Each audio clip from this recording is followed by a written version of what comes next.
Good afternoon and welcome to the sixth webinar already related to the current COVID-19 crisis. So today we will do it a similar way like we did in the previous sessions.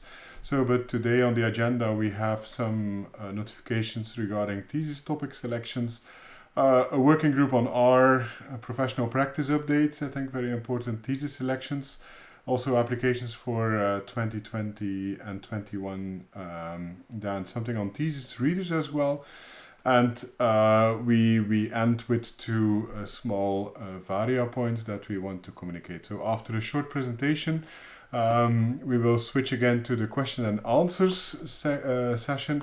And via the chat on YouTube, you will be able to post your questions. So let me start now with a brief presentation.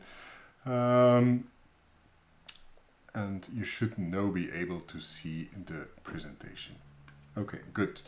Let us start with thesis topic selection because we get quite some questions in from students about this. We just want to confirm again that the deadline was shifted towards the 1st of July. So both for, in the case you select a thesis at a partner and a non-partner institute, you should submit your topic by the 1st of July.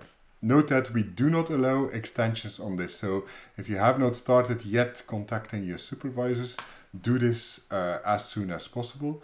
How is this process going? So if you go to Matix, matix.imbrsea.eu, and you log in, you will see that you have there a section thesis proposal on your dashboard. So if you go to the section guidelines, actually it shows you with screen captures the different steps you have to go through. So very easy. So the guidelines explain you already quite well what you have to do. So if you then go to submit the proposal, first thing you have to do is select the thesis partner. In case you do not have the partner yet available, then you can ask also the promoter to submit his institute via the Matix platform. And so there is a button available. So if you go to the Matix platform on the register button, there you will, the thesis supervisor will have the opportunity to enter the details for his institute. You can do this yourself as well, because at the bottom of this list, the same button is available, but make sure you enter the correct details there at once, because it's on the basis of these details that we will get in touch with the institute itself. So once you have selected your institute, you will be able to enter the details, and the details you have to enter at least are the details, the contact details of the promoter, and the supervisors. If you read the thesis guidelines, which are on the website, it's very well explained there what the definition of a promoter and a supervisor in that sense. And then also you will have to upload a short abstract of what the thesis is about. That's a scientific abstract that clearly outlines the thesis, and a work plan.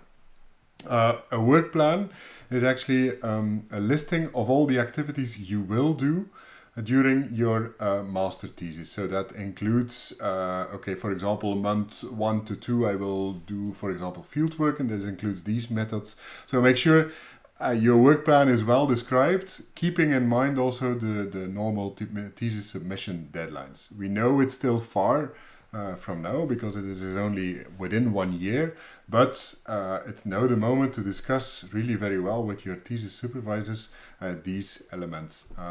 Another suggestion is, when you make discussions with your thesis promoters, already also discuss what can be done at the time of your thesis submission with the results. For example, if a publication comes out of your thesis, make sure you're sure that you can, for example, be one of the co-authors or first author of the thesis. So make sure these things are already discussed from the start.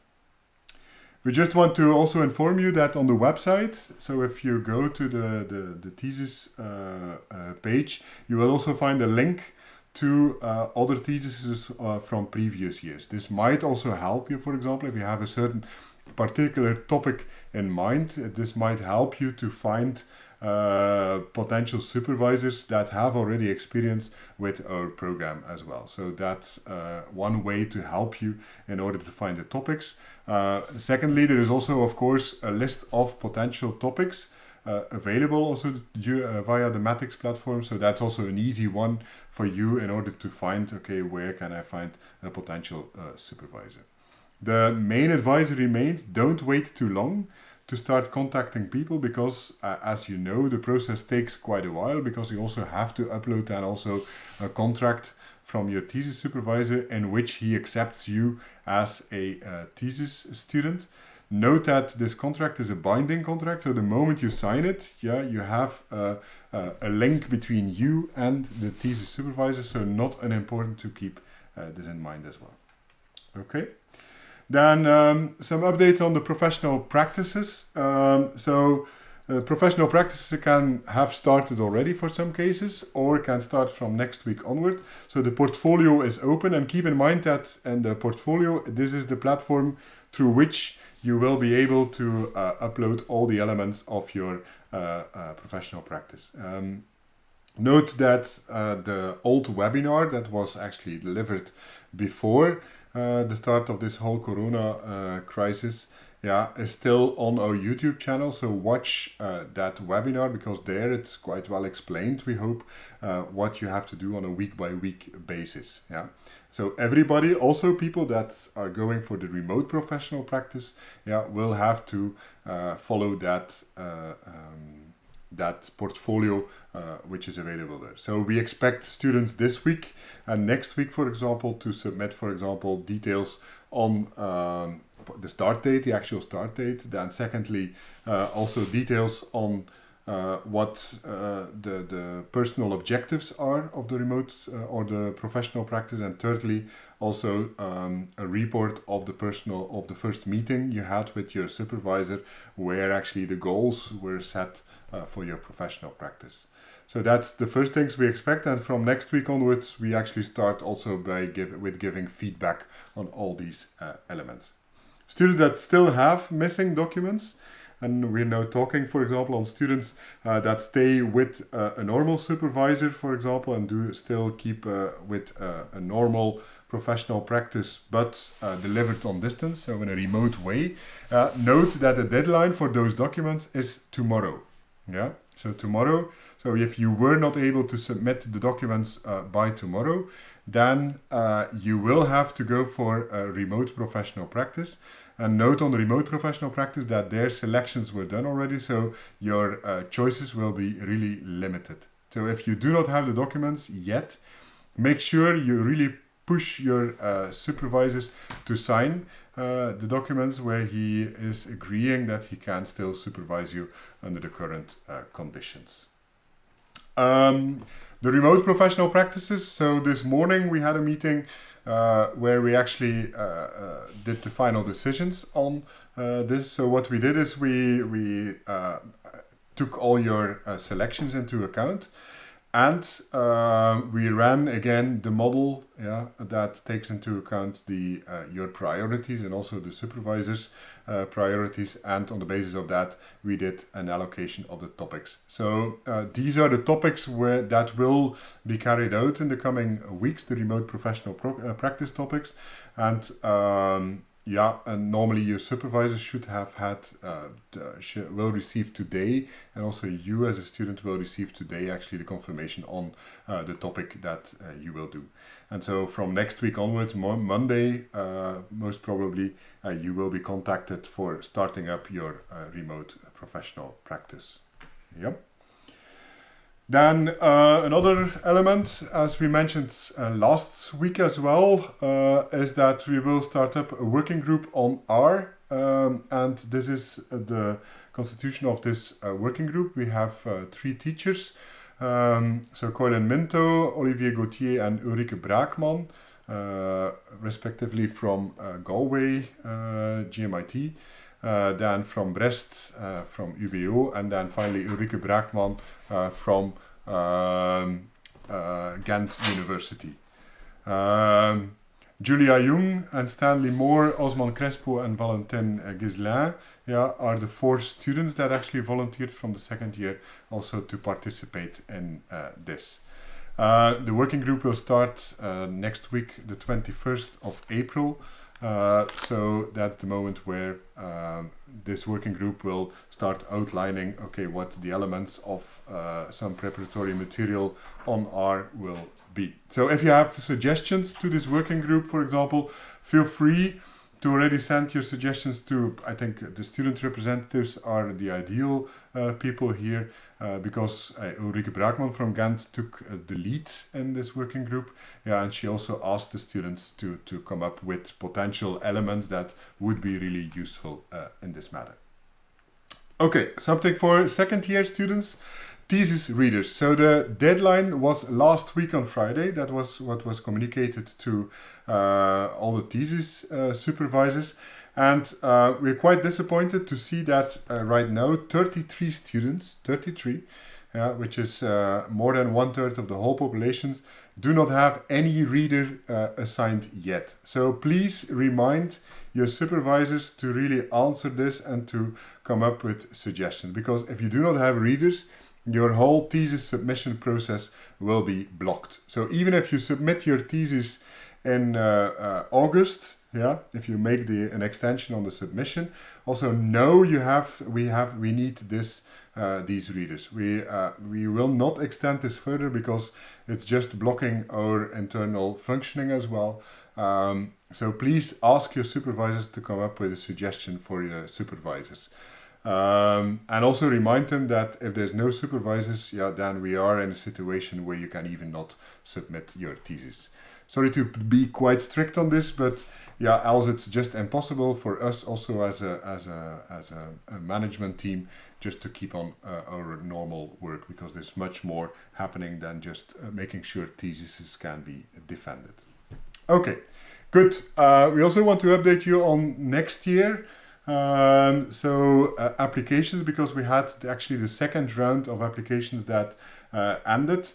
And just a brief update on this. So yesterday we actually communicated the results to the second round of applicants. So from the first round that submitted an application by 31st of January, we had 90 applications, of which 63 were selected by the selection committee, and 45 of these have confirmed. So from these 45, we can already confirm that next year 19 different nationalities will be in the group. And for the moment, the top countries are Belgium, followed by France and US. And in total, 10 students of this group are non-EU students. The second round ended like 2 weeks ago. And in total, 77 applications were received. And after 77 applications were found as eligible on a document basis, and then the selection committee evaluated all of these, and in total 61 out of these 77 were accepted to the program. And so now we are starting the communications to these 61, and so in case they pay the first part of the tuition fee, they will be added to the group of the 45 students.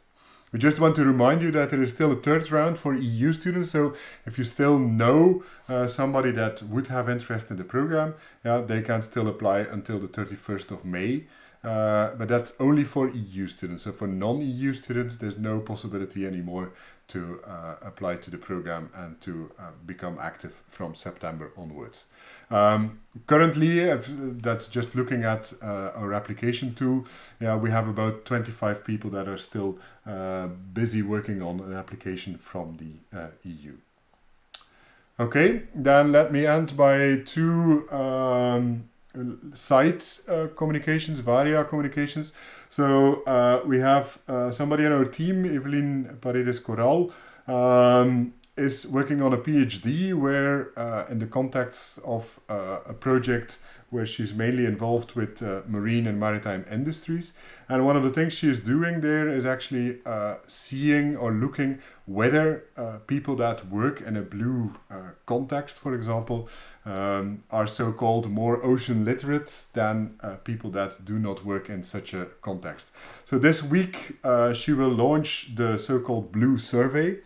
And what we want to do with this Blue Survey is we want to spread it as broad as possible globally. So at first attention is on Europe, because there will be at least an analysis of the results on a European level. But we actually would like to get views as broad as possible on this Blue Survey. We made it available in 9 different languages, so language should not be a barrier in order to complete the survey.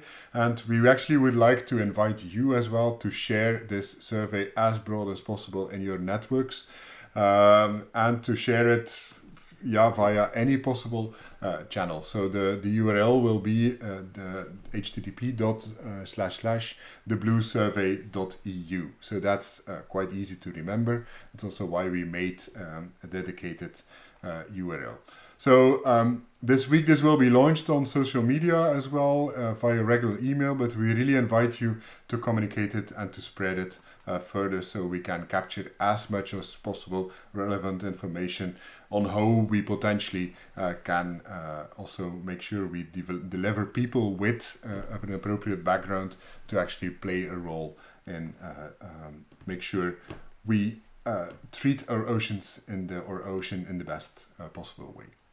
Okay, and then a final thing is on marine training, data entry. For those people that are active in this, we disconnected last week the data provider or training providers from you, in case you were not entering data for these providers. Just to make sure that people have the opportunity to select again another provider and really select data for it.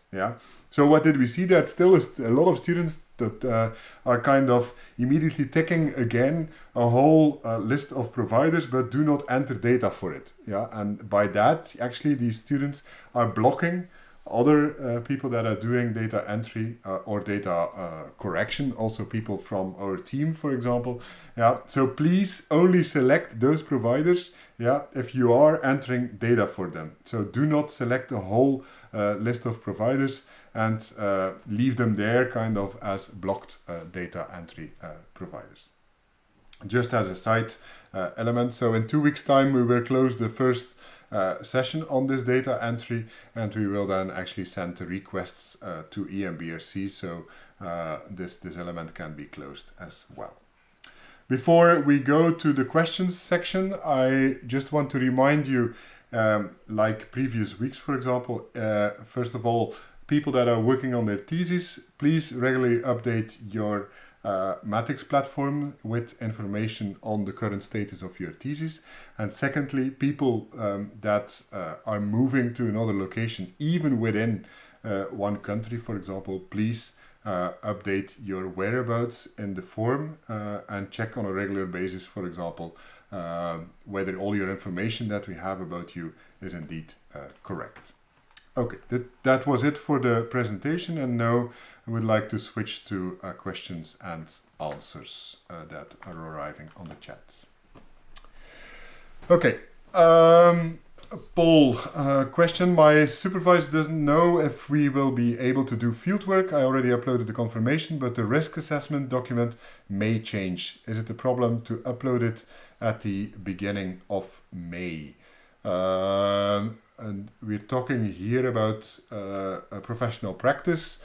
The risk assessment can be uploaded, I think, beginning of May. That's not a problem. But keep in mind, if you upload the risk assessment in May, it also means that you can actually only start working on your professional practice after you have received approval from Ghent University in order to be insured properly. So keep in mind that there will be a big delay on that. And so we actually advise you to do maybe now already the risk assessment. Send maybe both one for fieldwork and one for lab work. So from a timing point of view, you can start your professional practice by next week already.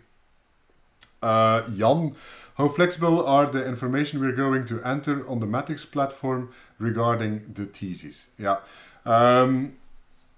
For example, if you were working within a project, but the timeline is changing due to Corona and we have to redefine the project abstract, work plan, etc. Let's hope by the time you start your thesis, which is next year in January, that by then things have normalized again. So the point is there that what you enter now is a topic, and also a work plan for your thesis that is quite well outlined already.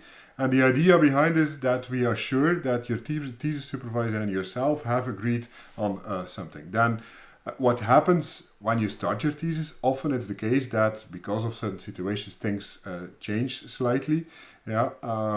And of course, that is perfectly allowed. And by the time you submit your thesis, you will be asked again to submit a new proposal or a new abstract, at least for your thesis, because that will be then the abstract of the final thesis. So what we want you to do now is really to talk very well in depth with your supervisor and also think about methodologies, for example, very well about your thesis, so you can prepare very well by the time you actually carry out your thesis. I hope that is more or less kind of explaining what you are asking for. Clémence, about the thesis. Due to the current situation, would it be possible to re-enroll for one semester if we absolutely have to carry out lab work for a future project, or changing topic is not possible? Clémence, actually the answer is quite simple on here. So if you do not submit your thesis in August, if you do not submit anything in August, then automatically your thesis will be seen as, okay, nothing submitted, so no grade for your thesis.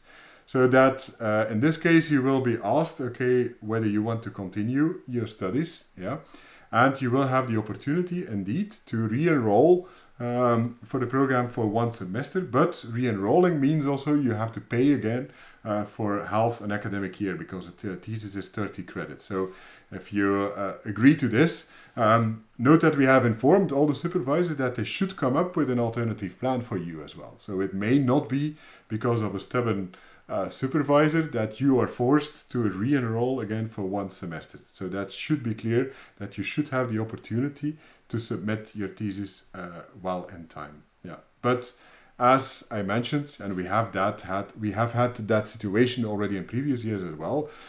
Students sometimes go on for another semester, and if you would continue for one semester, it also means you have to finalize your thesis by Christmas. So Christmas will be the deadline there, and you will then defend your thesis somewhere end of January, and you will graduate early February.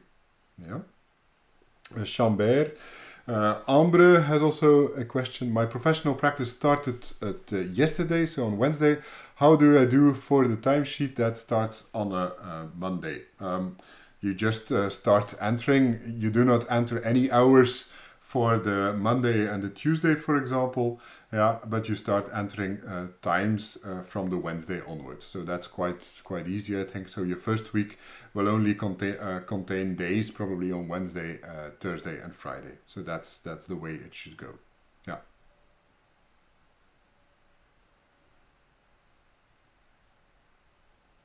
More questions?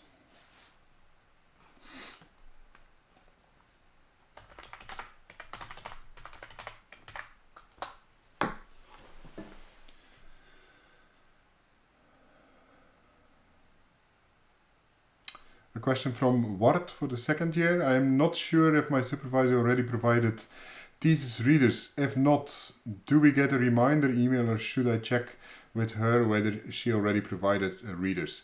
Wart, we assume that you are in close contact with your thesis supervisor, and we have sent already reminders to the supervisors. So the supervisor received at least already 2 notifications that they have to submit this. Also, the deadlines were quite clearly communicated. So what I suggest you to do and to check with the supervisor if he or she has indeed submitted this information. Yeah, we do not send this email to students because it's a responsibility normally of the supervisors to submit actually the readers. Yeah, so check with your supervisor whether he has done the task properly. Yeah, and remind him that really he should not wait at all with doing this. This is really urgent. Yeah, thank you.